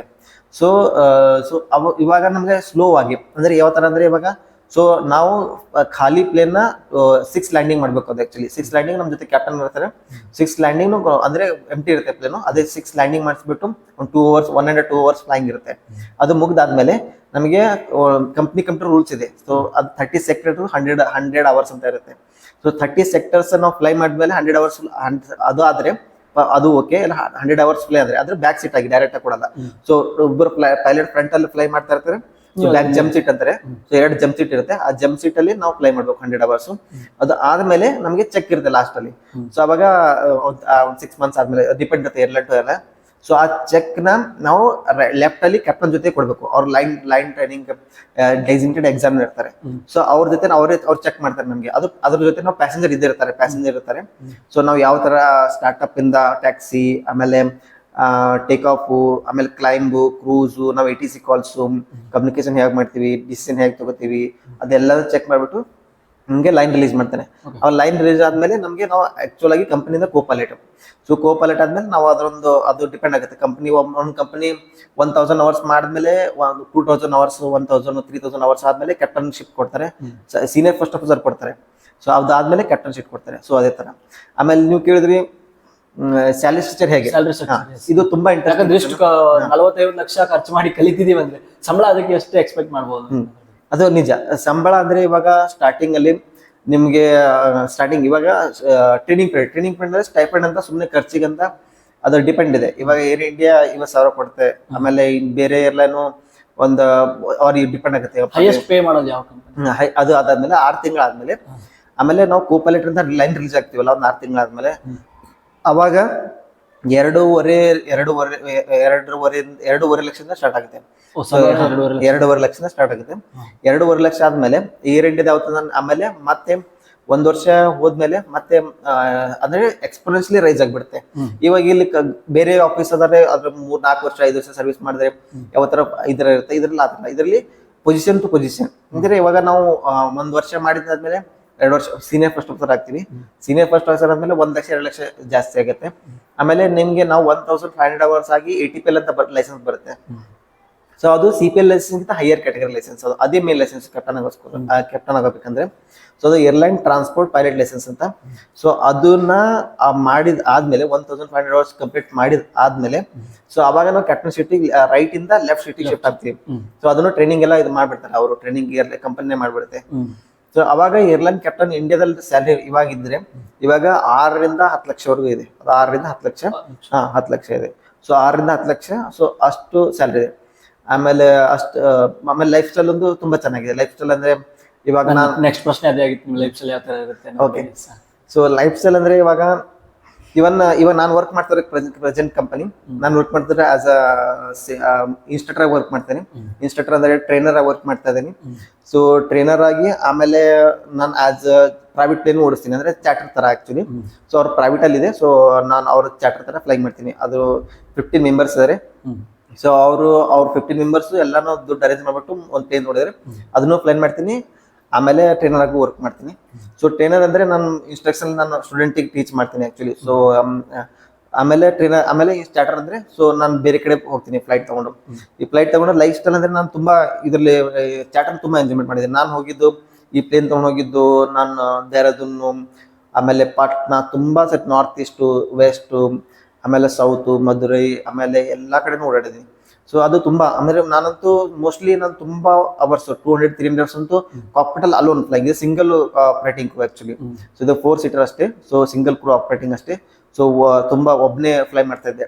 ಸೊ ಆಮೇಲೆ ನೀವು ಇದು ತುಂಬಾ ಚೆನ್ನಾಗಿದೆ. ನನ್ನ ಲೈಫ್ ಅಂತೂ ಇವಾಗ ತುಂಬಾ ಎಂಜಾಯ್ ಮಾಡ್ತೀನಿ. ಅದು ದಿಸ್ ಅಲ್ಟಿಮೇಟ್ ಆಕ್ಚುಲಿ. ಆಮೇಲೆ ನೆಕ್ಸ್ಟ್ ಏರ್ ಇಂಡಿಯಾ, ಇವಾಗ ದೊಡ್ಡ ಪ್ಲೇನ್ ಏರ್ಲೈನ್ ಹೋದ್ಮೇಲೆ ಇಂಡಿಗೋ, ಆಮೇಲೆ ಏರ್ ಇಂಡಿಯಾ ಹೋದ್ಮೇಲೆ ಅವಾಗ ಎಷ್ಟಿರುತ್ತೆ ಅಂದ್ರೆ ಅವಾಗ ನೀವು ಡಿಫ್ರೆಂಟ್ ಸಿಟೀಸ್ ನೋಡೋದಿರುತ್ತೆ ನಿಮ್ಗೆ. ಅವಾಗ ನೀವು ಡೊಮೆಸ್ಟಿಕ್ ಆದ್ರೆ ನೀವು ಡೆಲ್ಲಿಯಿಂದ ಬಾಂಬೆ ಸೆಕ್ಟರ್ಸ್ ಕೊಡ್ತಾರೆ. ಸೆಕ್ಟರ್ಸ್ ಫ್ಲೈ ಮಾಡಿದ್ರೆ ನಿಮ್ಗೆ ಮಂತ್ಲಿ ಒಂದು ಇಂಟರ್ನ್ಯಾಷನಲ್ ಫ್ಲೈಟ್ ಸಿಗುತ್ತೆ. ಆಮೇಲೆ ನೀವು ಇವಾಗ ಏರ್ ಇಂಡಿಯಾ ತುಂಬಾ ಇದೆ, ಇಂಟರ್ನ್ಯಾಷನಲ್ ಇದೆ, ಮಿಡಲ್ ಈಸ್ಟ್, ಆಮೇಲೆ ಈ ಕಡೆ ಸೌದಿ ಅರಬ್ ಕಂಟ್ರೀಸು, ಆಮೇಲೆ ಇದು ತುಂಬಾ ಇದೆ. ನೀವು ಇಂಟರ್ನ್ಯಾಷನಲ್ ಫ್ಲೈಯಿಂಗ್ ಅವಾಗ ಚೆನ್ನಾಗಿರುತ್ತೆ. ಆಮೇಲೆ ನಿಮ್ಗೆ ಲೇವರ್ ಅಲೌನ್ಸಸ್ ಕೊಡ್ತಾರೆ. ಅದು ಅದು ತುಂಬಾ ಲೈಫ್ ಸ್ಟೈಲ್ ಚೆನ್ನಾಗಿದೆ. ನೀವು ತುಂಬಾ ಬೇರೆ ಬೇರೆ ಸಿಟಿ ನೋಡ್ಬೋದು. ಅಲ್ಲಿ ಹೋದ್ಮೇಲೆ ನಿಮ್ಗೆ ಒಂದ್ ದಿವಸ ಆಫ್ ಕೊಟ್ಬಿಡ್ತಾರೆ. ಆಮೇಲೆ ನೀವು ಅಲ್ಲಿ ಉಳ್ಕೊಂಡು ನೀವು ಸುತ್ತಾಡ್ಕೊಬಹುದು. ಆಮೇಲೆ ಮತ್ತೆ ಏರ್ಪೋರ್ಟ್ ಎಲ್ಲಾನು ಅವ್ರದೇ, ಆಮೇಲೆ ಇರೋದು ಅವ್ರದ್ದೇ, ಆಮೇಲೆ ಎಲ್ಲಾ ಟ್ರಾನ್ಸ್ಪೋರ್ಟ್ ಎಲ್ಲಾನು ಅವರೇ ಕೊಡ್ತಾರೆ. ಸೊ ಅದು ಲೈಫ್ ಸ್ಟೈಲ್ ಸೂಪರ್. ಲೈಫ್ ಸ್ಟೈಲ್ಗೋಸ್ಕರ ನನ್ನ ಡ್ರೀಮ್ಸ್ ಏನಂದ್ರೆ ಮೋಸ್ಟ್ಲಿ ಏನೋ ಅಚೀವ್ ಮಾಡ್ಬೇಕು, ಅದ್ರ ಲೈಫ್ ಸ್ಟೈಲ್ಗೋಸ್ಕರನೇ ನಾನು ಆಗಿರೋದು actually. So life style is amazing. ಆಮೇಲೆ ಸ್ಯಾಲ್ರಿ ಅಂತೂ ಆಬ್ವಿಯಸ್ಲಿ ಸ್ಯಾಲ್ರಿ ಅಂತೇನಲ್ಲ. ಸೊ ಲೈಫ್ ಸ್ಟೈಲ್ ಪೂರಾ ಪ್ರಪಂಚವನ್ನೇ ಸುತ್ತಬಹುದು ಅಂತ ಇದಕ್ಕೋಸ್ಕರನೇ. ನೀವು ಚಿಕ್ಕವರಿದ್ದಾಗ ಎಲ್ಲೋ ಒಂದು ಕನಸು ಕಂಡಿದ್ರಿ ಕೆಳಗಡೆ ನಿಂತ್ಕೊಂಡು ಮೇಲೆ ಯಾರೋ ಹಕ್ಕಿನ ನೋಡಿ ಅದು ಎಷ್ಟು ಚೆನ್ನಾಗಿ ಹಾರ್ತಿದ್ದೇನೆ? ಇದು ತುಂಬಾ ನನ್ ಇನ್ನೊಂದು ಜ್ಞಾಪಕ ಇದೆ. ಚಿಕ್ಕವನಿದ್ದಾಗ ತುಂಬಾ ಜನ ಫ್ರೆಂಡ್ಸ್ ಆಟ ಆಡ್ತಾ ಇದ್ವಿ. ಎಲ್ಲೋ ಮರದ ಕೆಳಗಡೆ ಎಲ್ಲಾದ್ರೂ ಆಟ ಆಡ್ತೀವಿ. ಸೊ ಒಂದ್ ಪ್ಲೇನ್ ಮೇಲಾದ್ರೂ ಬಂದ್ಬಿಟ್ರೆ ಇವು ಮೇಲ್ಗಡೆ ಹೊರಗಡೆ ಬಂದ್ಬಿಟ್ಟು ನೋಡ್ತಾ ಇದ್ವಿ, ನನಗೆ ಇನ್ನೂ ಕಾಣ್ತಾ ಇದೆ ನೋಡು, ನನಗೆ ಇನ್ನೂ ಕಾಣ್ತಾ ಇದೆ ನೋಡು, ಈ ತರ ಎಲ್ಲ ದೂರ ಹೋದ್ರು ಕಾಣಿಸ್ತಿದೆ ಕಂಪೇರ್ ಮಾಡ್ತಾ ಇದ್ವಿ, ಇನ್ನೂ ಕಾಣ್ತಿದೆ ನೋಡಿ, ಇಷ್ಟು ದೂರ ಇದೆ. ಆಮೇಲೆ ಥಿಂಕ್ ಬರ್ತಾ ಇತ್ತು, ಇದ್ರ ಒಳಗಡೆ ಮನುಷ್ಯ ಇರ್ತಾರ, ಹೇಗ ಆಗ್ತಾ ಇದೆ ಹಾಗೆ ಹೀಗೆ ಅಂತ ಥಿಂಕ್ ಬರ್ತಾ ಇತ್ತು. ಸೊ ಆಮೇಲೆ ಅದನ್ನಲ್ಲಿ ನಾನು ಅದ್ರಲ್ಲಿ First time ನೀವು ನಾನು ಫಸ್ಟ್ ಟೈಮ್ ಏನ್ಕುದ್ದೆ, ಲೈಫ್ ಅಲ್ಲಿ ಅದ್ರಲ್ಲಿ ಒಂದ್ಸರ್ತಿ ಆದ್ರೂ ಹೋಗ್ಬೇಕು ಅಂತ ಅನ್ಕೊಂತಿದ್ದೆ ನಾನು. ಆಕ್ಚುಲಿ ಲೈಫ್ ಅಲ್ಲಿ ಒಂದ್ಸರ್ತಿ ಆದ್ರೂ ಹೋಗ್ಬೇಕು, ಪ್ಲೇನ್ ಅಲ್ಲಿ ಆ ತರ ಎಕ್ಸ್ಪೀರಿಯನ್ಸ್ ತಗೋಬೇಕು ಹಾರೋದು ಅಂತ ಅನ್ಕೋತಿದ್ದೆ ಆ ಲೈಫ್ ಟೈಮ್.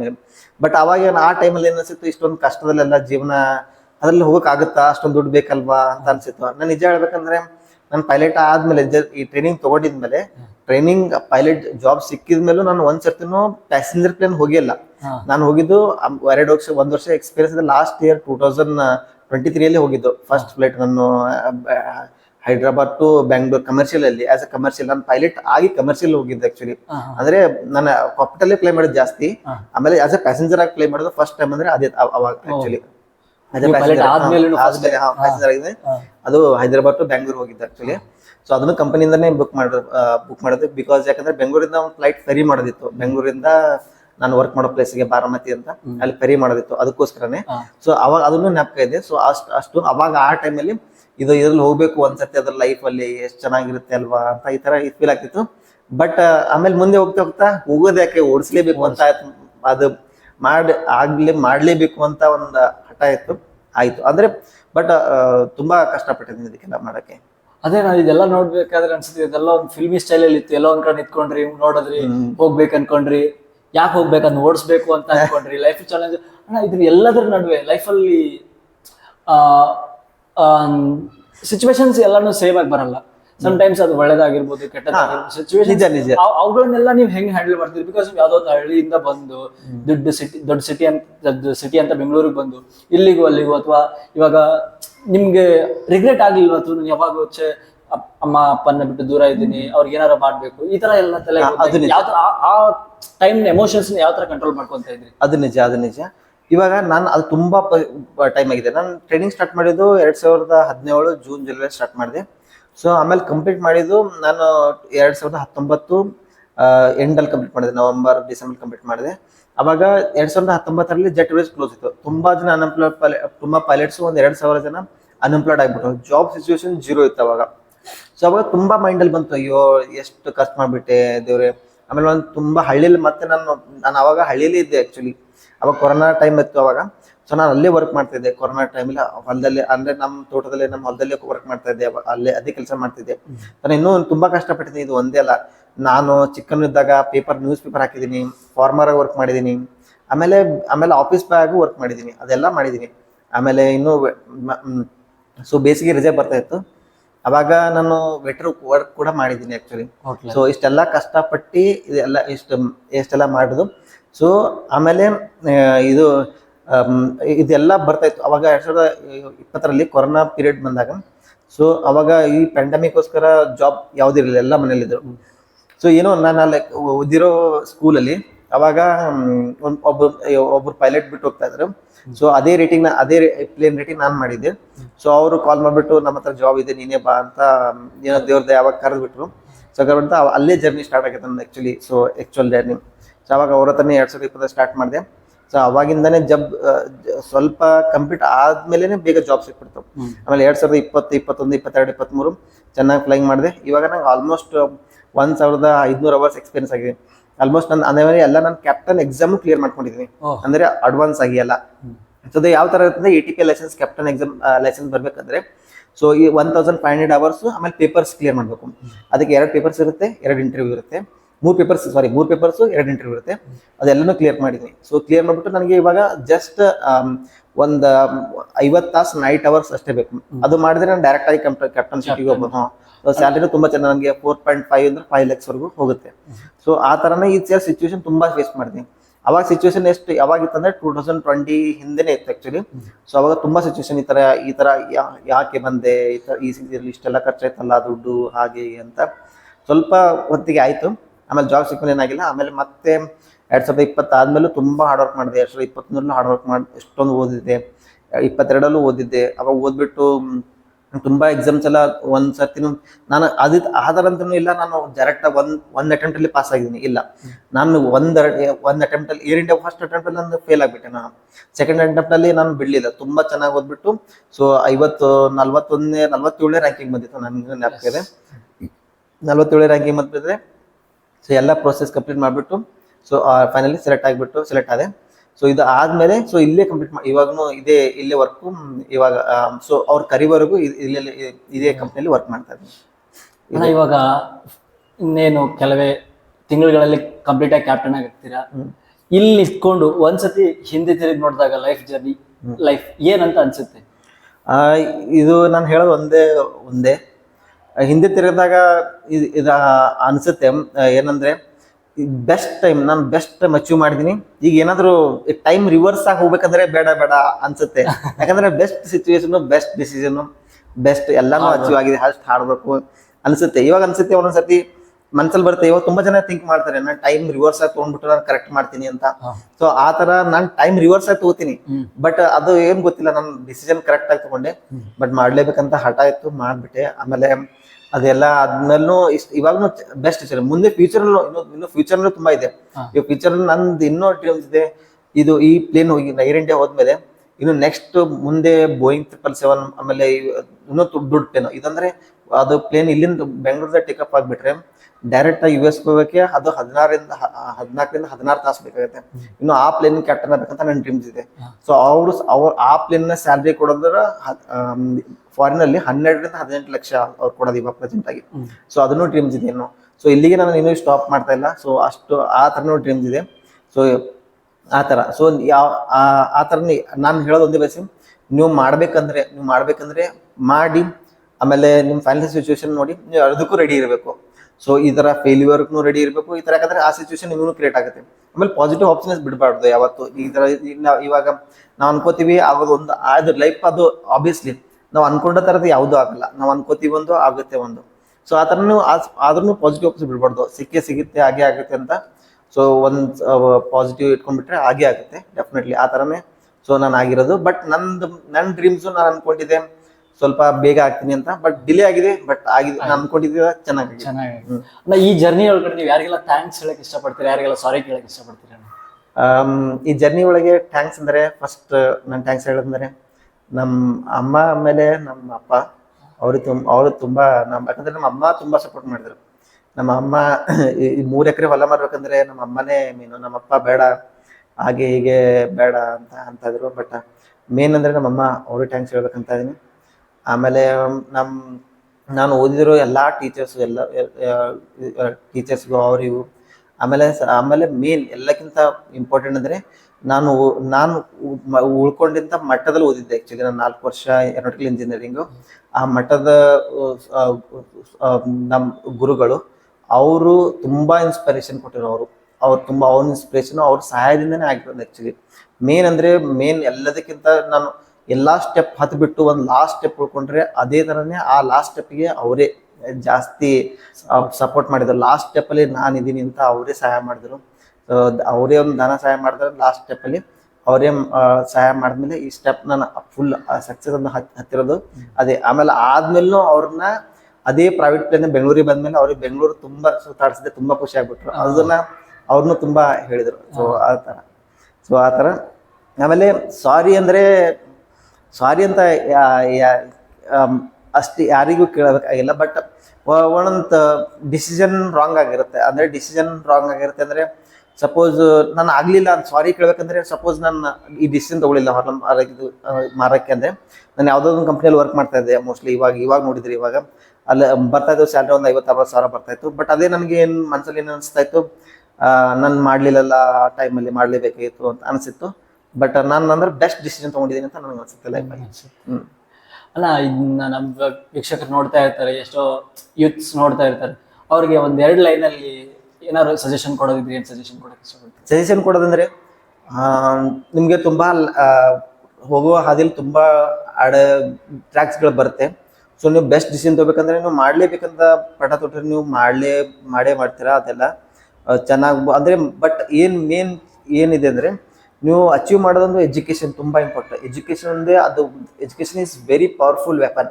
ನೀವು ಓದ್ಬಿಟ್ಟು ನಾಲೆಜ್ ಇಟ್ಕೊಂಡ್ಬಿಟ್ರೆ ಪರವಾಗಿಲ್ಲ, ಅದೆಲ್ಲ ಅದರಿಂದ ನೀವೇನು ಅಚೀವ್ ಮಾಡ್ಬೇಕಂದ್ರೆ ಮಾಡೇ ಮಾಡ್ತೀರಾ. ಸೊ ಅದು ಇಂಪಾರ್ಟೆಂಟ್. ಆಮೇಲೆ ಈ ಫೀಲ್ಡಲ್ಲಿ ನೀವು ಫೈನಾನ್ಷಿಯಲ್ ಸಿಚುವೇಶನ್ ತುಂಬ ಚೆನ್ನಾಗಿರಬೇಕು. ಸೊ ಅದನ್ನು ಚೆನ್ನಾಗಿ ನೋಡ್ಕೊಳ್ಳಿ. ನೀವು ಫೈನಾನ್ಷಿಯಲ್ ಸಿಚುವೇಶನ್ ಚೆನ್ನಾಗಿರಲಿಲ್ಲ ಅಂದ್ರೂ ನೀವು ಬ್ಯಾಕಪ್ ಪ್ಲಾನ್ ನೋಡ್ಕೋಬೇಕು ನೀವು. ಅಂದರೆ ಇವಾಗ ನಾನು ಬ್ಯಾಕಪ್ ಪ್ಲಾನ್ ನೋಡ್ಕೊಂಡಿದ್ದೆ ಅವಾಗ. ಸೊ ನಾನು CPL ಕಂಪ್ಲೀಟ್ ಆದಮೇಲೆ ಸೊ ನಾನು ಅನ್ಕೊಂಡಿದ್ದೆ ಟೈಪ್ ರೈಟಿಂಗ್ ದುಡ್ಡು ಅಡ್ಜಸ್ಟ್ ಮಾಡ್ಲಿಕ್ಕೆ ಆಗಲಿಲ್ಲ ಅಂದರೆ ನಾನು ಆಸ್ ಅ ಇನ್ಸ್ಟ್ರಕ್ಟರ್ ಅಂದರೆ ಆಸ್ ಎ ಟ್ರೈನರ್ ಆಗಿ ವರ್ಕ್ ಮಾಡಿಬಿಟ್ಟು ಕಂಟಿನ್ಯೂ ಮಾಡೋಣ ಅಂತ. ಟ್ರೈನರ್ ಆಗಿ ವರ್ಕ್ ಮಾಡೋದು ತುಂಬ ಚೆನ್ನಾಗಿ ಸ್ಯಾಲ್ರಿ ಇದೆ. ಸೊ ಇವಾಗ ನಾನು ಟ್ರೈನರ್ ಆಗಿ ವರ್ಕ್ ಮಾಡ್ತಾ ಇರೋದು. ಸೊ ಇದರಿಂದನೇ ಇದು ಎಕ್ಸ್ಪೀರಿಯನ್ಸ್ ನಮಗೆ ಜಾಬ್ ಸಿಕ್ಕಿರೋದು. ಆಮೇಲೆ ಎಕ್ಸ್ಪೀರಿಯನ್ಸ್ ಆದಮೇಲೆ ನಿಮಗೆ ಆಬ್ವಿಯಸ್ಲಿ ತುಂಬ ಚೆನ್ನಾಗಿ ಸಂಬಳ ಕೊಡ್ತಾರೆ, ಆಮೇಲೆ ಮುಂದೆ ಜಾಬು ಸಿಗುತ್ತೆ. ಸೊ ಅದೇ ಥರನೇ ಸೊ ನಾನು ಹೇಳೋದಂದರೆ ಸೊ ನೀವು ಏನು ಮಾಡ್ಬೇಕಂತ ಡಿಸೈಡ್ ಮಾಡ್ತೀರಾ, ಮುಂದೆ ನೋಡದೆ ಮಾಡಿಬಿಡಿ. ಆಮೇಲೆ ಇನ್ನೊಂದು ಹುಷಾರು ಮೇನ್ ಹೇಳೋದಂದರೆ ನಿಮ್ಮ ಫೈನಾನ್ಷಿಯಲ್ ಸಿಚುವೇಶನ್ ತುಂಬ ಇಂಪಾರ್ಟೆಂಟ್. ಇವಾಗ ನೀವು ಏನಾದರೂ ಮಾಡಿಬಿಟ್ಟು ಆಮೇಲೆ ನಿಮ್ದೆಲ್ಲ ಫೈನಾನ್ಷಿಯಲ್ ಎಲ್ಲ ಲೋನ್ ತೊಗೊಂಡ್ಬಿಟ್ಟು ಅದು ಮಾಡಿಬಿಟ್ಟು ನೀವು ಓದಲಿಲ್ಲ, ಆಮೇಲೆ ಇದು ಮಾಡಲಿಲ್ಲ, ಆಮೇಲೆ ಅರ್ಧಕ್ಕೆ ಬಿಟ್ಬಿಡ್ಬೇಡಿ. ಗಿವ್ ಅಪ್ ಕೊಡಬೇಡಿ ಯಾವತ್ತು. Never give up. ಅದು ಒಂದೇ ಹೇಳೋದಂದರೆ ನೆವರ್ ಗಿವ್ ಅಪ್ ಮಾಡಿ, ಹಾಗೆ ಆಗುತ್ತೆ ಅಷ್ಟೇ ಹೇಳೋದಂದರೆ. ಅಣ್ಣ, ಇದೆಲ್ಲದರ ನಡುವೆ ವೈಯಕ್ತಿಕ ಜೀವನ, ಮದುವೆ ಇತ್ಯಾದಿಗಳಿಗೆ ಏನಾದ್ರು ಪ್ಲಾನ್ಸ್ ಇದೆಯಾ, ಅಥವಾ ಎಲ್ಲಾನು ಕಂಪ್ಲೀಟ್ ಮಾಡ್ಬಿಟ್ಟು ಒಂದೇ ಸಲ ಆಗೋಣ ನಮ್ಮ ಯೋಚನೆಗಳಿದೆಯಾ?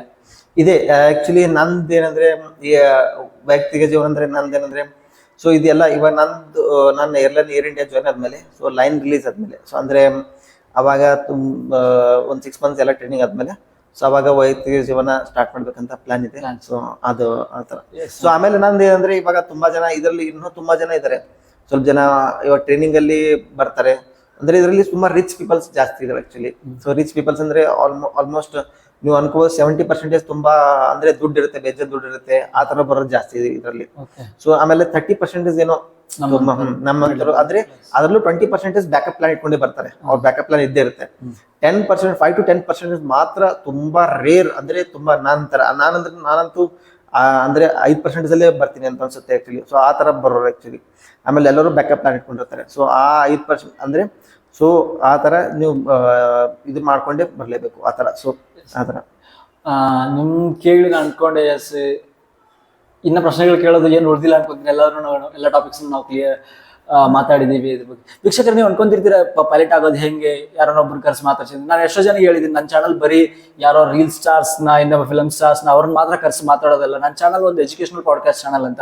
ಬಿಕಾಸ್ ಇದರಿಂದ ನಾವು ಇವತ್ತು ತಿಳ್ಕೊಂಡ್ವಿ ಪೈಲಟ್ ಆಗೋದು ಹೆಂಗೆ, ಅವ್ರ ಪ್ರಾಸೆಸ್ ಹೆಂಗಿರುತ್ತೆ, ಅವ್ರ ಲೈಫ್ ಸ್ಟೈಲ್ ಹೆಂಗಿರುತ್ತೆ, ಅವ್ರ ಸ್ಯಾಲ್ರಿ ಹೆಂಗಿರುತ್ತೆ, ಇದನ್ನೆಲ್ಲ ನಾವು ತಿಳ್ಕೊಂಡ್ವಿ. ಈ ವಿಡಿಯೋ ನಿಮ್ಗೆ ಇಷ್ಟ ಆಗಿದೆ ಅನ್ಕೊಂತೀನಿ. All the best. ನಿಮ್ಗೂ ಇನ್ನ ತುಂಬಾ ಒಳ್ಳೇದಾಗ್ಲಿ, ಇನ್ನ ಹೆಚ್ಚಿನ ಸಾಧನೆಗಳನ್ನ ಮಾಡಿ ನಮ್ಗೆ, ನಮ್ಮ ದೇಶಕ್ಕೆ. ಆಮೇಲೆ ಏನ್ ಹೇಳ್ಬೇಕಂದ್ರೆ, ನಾವು ನೋಡ್ಬೇಕಂದ್ರೆ ಇಂಡಿಯಾದಲ್ಲಿ ಜಾಸ್ತಿ ಪೈಲಟ್ಸ್ ಇರೋದು ಕೇರಳ ಕಡೆಯಿಂದ. ಆಮೇಲೆ ಅವ್ರು ಜಾಸ್ತಿ ಬರೋದು, ಯಾಕಂದ್ರೆ ಆ ಕಡೆ ನೋಡಿದ್ರೆ ರಿಚ್ ಪೀಪಲ್ಸ್. ಆಮೇಲೆ ನಾರ್ತ್ ಇಂದ ಸ್ವಲ್ಪ ಇದ್ರೆ. ನಮ್ಮ ಕರ್ನಾಟಕ ನೋಡಿದ್ರೆ ನಮ್ಮ ಕರ್ನಾಟಕದಲ್ಲಿ ಎಲ್ಲೋ ತುಂಬಾ ಕಡಿಮೆ. ಅಂದ್ರೆ ನಂಗೆ ಅನ್ಸುತ್ತೆ ಇದಾರೆ. ಇವಾಗ ನಾನು ಕಲಿಸೋ ಸ್ಟೂಡೆಂಟ್ ತುಂಬಾ ಟ್ರೈನರ್ಸ್ ಇಬ್ಬರು ಇದ್ದಾರೆ ನಾನು ಟ್ರೈನಿಂಗ್ ಮಾಡೋರು. ಆಮೇಲೆ ನಾನು ಕಲಿಯುವಾಗಂತೂ ಕರ್ನಾಟಕದಲ್ಲಿ ಯಾರು ಇರ್ಲಿಲ್ಲ. ಕರ್ನಾಟಕ ತುಂಬಾ ಕಡಿಮೆ, ತುಂಬಾ ಏವಿಯೇಷನ್ ಫೀಲ್ಡ್ ಅಲ್ಲಿ ತುಂಬಾ ಪೈಲಟ್ ಅಂದ್ರೆ ತುಂಬಾ ಕಡಿಮೆ. ಸೊ ಇವಾಗ ನನ್ನ ಅವರೇಜ್ ಪ್ರಕಾರ ಕರ್ನಾಟಕದಲ್ಲಿ ನೀವು ಇವಾಗ 6-7 ಕೋಟಿ ಜನಸಂಖ್ಯೆಯಲ್ಲಿ ಎಷ್ಟು ಜನ ಪೈಲಟ್ಸ್ ಇದ್ದಾರೆ ನನ್ನ ಅನಿಸಿಕೆ ಪ್ರಕಾರ 300ಕ್ಕಿಂತ ಜಾಸ್ತಿ ಜನ ಇಲ್ಲ, ಕಡಿಮೆನೇ ಇದ್ದಾರೆ. ಸೊ ಅದಕ್ಕೋಸ್ಕರನೇ ನಂದೇನಂದ್ರೆ, ನೀವು ಮಾಡ್ಬೇಕಂದ್ರೆ ನೀವು ಫೈನಾನ್ಷಿಯಲ್ ಸಿಚುವೇಶನ್ ನೋಡ್ಕೊಳ್ಳಿ, ಅದು ಇಂಪಾರ್ಟೆಂಟು. ಆಮೇಲೆ ಇದರಲ್ಲಿ ಮೋಸ ಆಗಬಾರ್ದು. ಯಾಕಂದ್ರೆ ಇವಾಗ ನಾನು ಹೇಳ್ತೀನಿ, ಆಮೇಲೆ ನೀವು ಎಲ್ಲ ಇದು ಮಾಡಿಬಿಟ್ಟು ಇವಾಗ ಬರ್ತೀರ, ನೀವು ಎಲ್ಲದಕ್ಕೂ ರೆಡಿ ಇರಬೇಕು. ಅಂದರೆ ನೀವು ಫೈನಾನ್ಷಿಯಲ್ ಸಿಚುವೇಶನ್ ನೋಡ್ಕೊಳ್ಳಿ. ಆಮೇಲೆ ನೀವು ಅಚೀವ್ ಮಾಡ್ತೀರ ಅಂದ್ರೆ ಹಾಗೆ ಆಗುತ್ತೆ. ಅದರಲ್ಲಿ ಇದು ಇಲ್ಲ, ಹಾಗೆ ಆಗುತ್ತೆ, ಡೆಫಿನೆಟ್ಲಿ ಆಗುತ್ತೆ. ಸೊ ಅದು ಎಸ್, ವೀಕ್ಷಕರು ಕೇಳಿದ್ರಲ್ಲ, ಅವ್ರ ಸಜೆಷನ್ಸ್ನ ಕೇಳಿದ್ರಿ, ಅವ್ರು ಹೆಂಗೆ ಮಾಡ್ಕೊಂಬಂದ್ರು, ಏನು ಮಾಡಿದ್ರು ಅದನ್ನೆಲ್ಲ ಕೇಳಿದ್ರಿ. ಸೊ ಈ ವಿಡಿಯೋ ನಿಮ್ಗೆಲ್ರಿಗೂ ಯೂಸ್ಫುಲ್ ಆಗುತ್ತೆ ಅನ್ಕೊಂಡಿದ್ರಿ. ಈ ವಿಡಿಯೋದಿಂದ ಯಾರೆಲ್ಲ ಈ ವಿಡಿಯೋ ಒಂದು ಇನ್ಫಾರ್ಮೇಟಿವ್ ವಿಡಿಯೋ ಆಗಿರೋದ್ರಿಂದ ಎಷ್ಟೋ ಜನಕ್ಕೆ ನೀವು ಶೇರ್ ಮಾಡಿ, ಅವ್ರಿಗೂ ಕೂಡ ಒಂದು ಒಳ್ಳೆ ನಾಲೆಜ್ ಶೇರ್ ಆಗಲಿ ಅಂತ ಕೇಳ್ತಾ, ಮತ್ತೆ ಮುಂದಿನ ಎಪಿಸೋಡಲ್ಲಿ ಮತ್ತೆ ಹೊಸ ಅತಿಥಿಯೊಳಗೆ ಸಿಗ್ತೀನಿ. ಅಲ್ಲಿ ತನಕ ನೋಡ್ತಾ ಇರಿ. ಥ್ಯಾಂಕ್ಸ್ ವಿತ್ ಅಂಕಲ್ಗೆ. ನಮಸ್ಕಾರ. ಮತ್ತೆ ಭೇಟಿಯಾಗೋಣ. ನಮಸ್ಕಾರ.